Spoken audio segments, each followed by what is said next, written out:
दोस्तों, रामायण में उल्लेख है कि श्री राम को न चाहते हुए भी अपने प्राण से प्यारे अपने भाई छोटे लक्ष्मण को मृत्यु दंड देना पड़ा।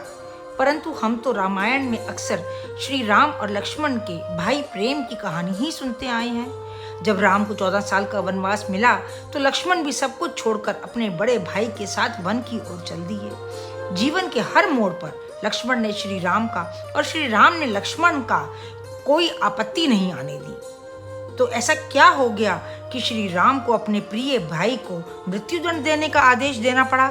लेकिन दोस्तों, आगे बढ़ने से पहले हमारी रोचक पौराणिक और शिक्षाप्रद कहानियों के आप जुड़े रहिए। हमारे चैनल को सब्सक्राइब करिए और अपने मित्रों परिजनों के साथ में इसको शेयर करिए। 1 मिनट का समय भी नहीं लगता दोस्तों सब्सक्राइब करने में। तो बढ़ते हैं आगे। भक्तों, भगवान राम पृथ्वी पर मर्यादाओं का निर्धारण करने के लिए ही आए थे। वे कठिन से कठिन कार्य कर सकते थे और किए भी, तभी तो भगवान राम को मर्यादा पुरुषोत्तम कहा जाता है।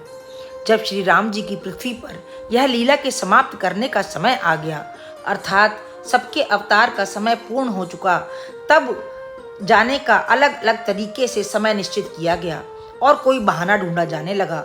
जैसे सीता जी पृथ्वी के अंदर से नागलोक होकर वैकुंठ धाम पहुंच गई।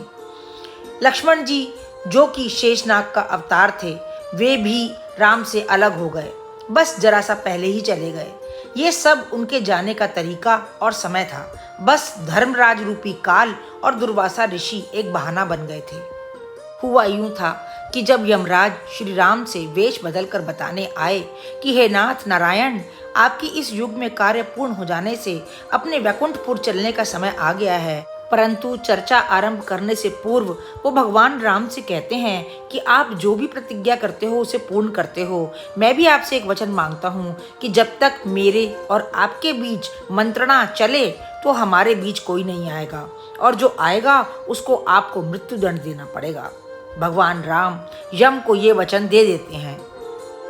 इसके बाद श्री राम ने अपने प्रिय भाई लक्ष्मण को द्वारपाल नियुक्त कर दिया। राम ने लक्ष्मण को समझाकर के कहा कि वह किसी को भी अंदर न आने दे। यदि अंदर कोई आ गया तो वे उसे मृत्युदंड दे देंगे। लक्ष्मण ने अपने बड़े भाई की आज्ञा को स्वीकार किया और द्वारपाल बनकर बाहर खड़े हो गए और राम और मुनि रूपी यमराज अंदर वार्तालाप करने चले गए। तभी महान ऋषि दुर्वासा अयोध्या आए और श्री राम से मिलने के लिए राजमहल में आ पहुंचे। उन्होंने लक्ष्मण से श्री राम से मिलने की इच्छा प्रकट करी। लक्ष्मण ने ऋषि दुर्वासा को प्रणाम किया और बड़ी विनम्रता से कहा कि उन्हें श्री राम से मिलने के लिए थोड़ा इंतजार करना पड़ेगा। पर ऋषि ने कहा कि उन्हें राम से तुरंत ही मिलना है।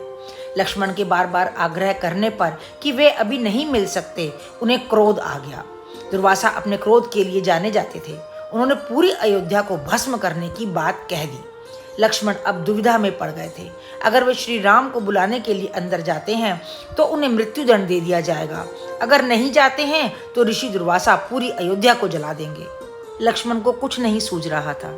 तुरंत ही लक्ष्मण ने जान की परवाह न करते हुए अंदर चले गए।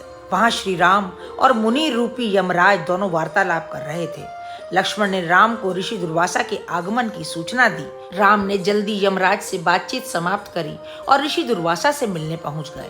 मगर अब राम दुविधा में पड़ चुके थे, क्योंकि उन्हें अपने वचन के अनुसार लक्ष्मण को मृत्युदंड देना पड़ेगा। श्री राम को इसका कोई समाधान नहीं मिल रहा था। उन्होंने अपने गुरुजी को याद किया।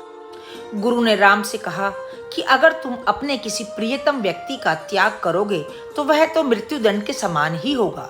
ऐसे में तुम्हें लक्ष्मण का त्याग करना होगा। इस तरह श्री राम ने अपने प्रिय भाई लक्ष्मण का त्याग कर दिया और लक्ष्मण ने भी अपने बड़े भाई की आज्ञा का पालन करते हुए जल समाधि ले ली और अपने प्राण त्याग दिए। तो इस प्रकार हमने देखा कि संपूर्ण रामायण का सार मर्यादा में रहकर वचन और कर्तव्यों का पालन करना है। हमारे अनुसार 2 भाइयों के प्रेम की इस कहानी को अगर आज देश के बच्चों में फैलाया जाए, उनके क्लासेस में पढ़ाया जाए, तो वो लोग भी उन्हीं की तरह बनेंगे, क्योंकि लक्ष्मण जैसे भाई का उदाहरण खुद राम लक्ष्मण की जोड़ी जैसा और कोई दूसरा है ही नहीं। तो दोस्तों, आज का ब्लॉग यहीं समाप्त करते हैं। आपको हमारी कहानी, हमारा ब्लॉग, हमारी कहानियाँ कैसी लगती हैं हमें कमेंट बॉक्स में कमेंट करके ज़रूर बताइएगा। और हाँ दोस्तों, अपने मित्रों परिवारजनों के साथ इसे शेयर करना बिल्कुल नहीं भूलिएगा।